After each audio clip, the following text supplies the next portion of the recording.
اعوذ باللہ من الشیطان الرجیم، بسم اللہ الرحمن الرحیم۔ اللہ تعالیٰ نے انسان کے اندر دو طرح کے نفس رکھے ہیں، ایک ہے نفس امارہ اور ایک ہے نفس لوامہ۔ نفس امارہ انسان کو گناہ کرنے پر آمادہ کرتا ہے، کھینچ کے لے جاتا ہے، اور نفس لوامہ انسان کو گناہ کرنے سے روکتا ہے۔ بڑے موذی کو مارا، نفس امارہ کو گر مارا۔ ہم اسی نفس کی مخالفت کر کے تقویٰ، پرہیزگاری اور بلند مقام حاصل کر سکتے ہیں، اور انسان جب نفس کو مارتا ہے تو اللہ اسے بلند مقام عطا کرتا ہے۔ کہتے ہیں شاہ عباس کا زمانہ ہے، سردی کا زمانہ ہے، ٹھنڈک کا زمانہ ہے، ایک طالب علم اپنے حجرے میں بیٹھا مطالعہ کر رہا ہے۔ اتنے میں دروازے پر دستک ہوتی ہے۔ جیسے ہی اس نے دروازہ کھولا، ایک لڑکی جلدی سے کمرے کے اندر آ جاتی ہے اور آ کے دروازہ اندر سے بند کر لیتی ہے، اور طالب علم کو اپنے انگلی سے اشارہ کرتی، خاموش، بولنا نہیں ورنہ بہت برا ہوگا۔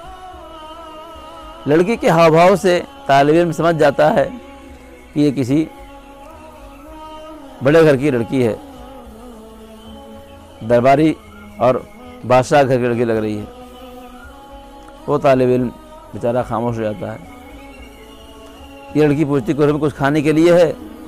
اس کے پاس جو تھا اس نے دیا، اس نے کھایا اور ایک کونے میں جا کے لیٹ کے سو گئی۔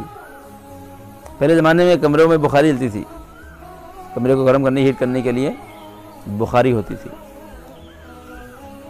رات کا وقت ہے، رات گزر گئی،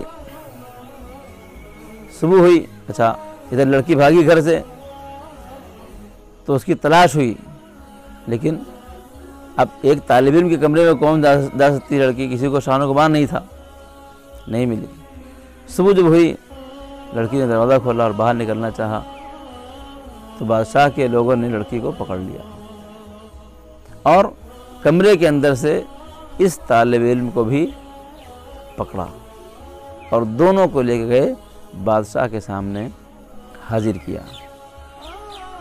بادشاہ نے پہلے تو لڑکی کو ڈانٹا کہ تم نے ایسی حرکت کیوں کی، اس کے بعد کہا کہ اس لڑکی کو چیک کرو کہ خدا نخواستہ اس لڑکے نے اس کے ساتھ کوئی برائی تو نہیں کی، غلط تو نہیں کیا ہے۔ بہرحال چیک ہوا، الحمدللہ لڑکی کوئی برائی نہیں، کوئی۔ اب بادشاہ مخاطب ہوتا ہے لڑکے کے طالب علم کی طرف کہ رات بھر لڑکی تمہارے گھر میں رہی، تمہارے کمرے میں، تم کمرے میں اکیلے تھے، تم نے کیسے خود کو بچایا گناہ کرنے سے؟ تو اس طالب علم نے اپنا دونوں ہاتھ آگے کر دیا، جس کی ساری انگلیاں جلی ہوئی تھیں۔ بادشاہ دیکھ کے حیران ہے، یہ کیا ہے؟ کہا میں اپنے کمرے میں مطالعہ کر رہا تھا، یہ لڑکی ہمارے کمرے میں آئی، تھوڑا کھانا کھائی، کھا کے ایک کونے میں سو گئی۔ میں مطالعے مشغول تھا، لیکن شیطان نے مجھ کو وسوسہ کیا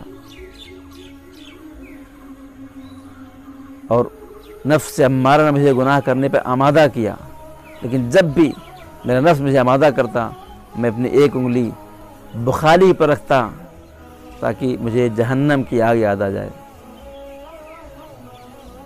اور میں اپنے اس ارادے سے پیچھے ہٹ جاتا۔ اسی طرح رات بھر میں نے اپنی انگلیوں کو جلایا، یہ میری انگلیاں دیکھو جلی ہوئی ہیں، کہ میں نے گناہ نہیں کیا۔ اللہ اکبر۔ بادشاہ نے اتنا متقی و پرہیزگار انسان، بادشاہ نے اپنی اس شہزادی کی شادی اس طالب علم سے کر دی، جن کا نام میر باقر تھا۔ اور اس کے بعد جب بادشاہ نے اپنی بیٹی کی شادی میر باقر صاحب سے کر دی، اس دن سے ان کا لقب پڑ گیا میر باقر داماد۔ اور ایسے لوگ جو ہوتے ہیں جو اپنے نفس پہ اتنا کنٹرول کرتے ہیں، وہ اتنے آگے جاتے ہیں۔ اتنے بڑے عالم نکلے میر باقر داماد کہ ان کے شاگردوں میں فلسفے کے بہت بڑے عالم ملا صدرہ کا نام آتا ہے۔ اے عزیز، ہم اگر گناہوں سے بچیں گے تو اللہ ہمیں کرامتیں عطا کرے گا، بزرگواریاں اسی دنیا میں عطا کرے گا، آخرت تو ہے ہی۔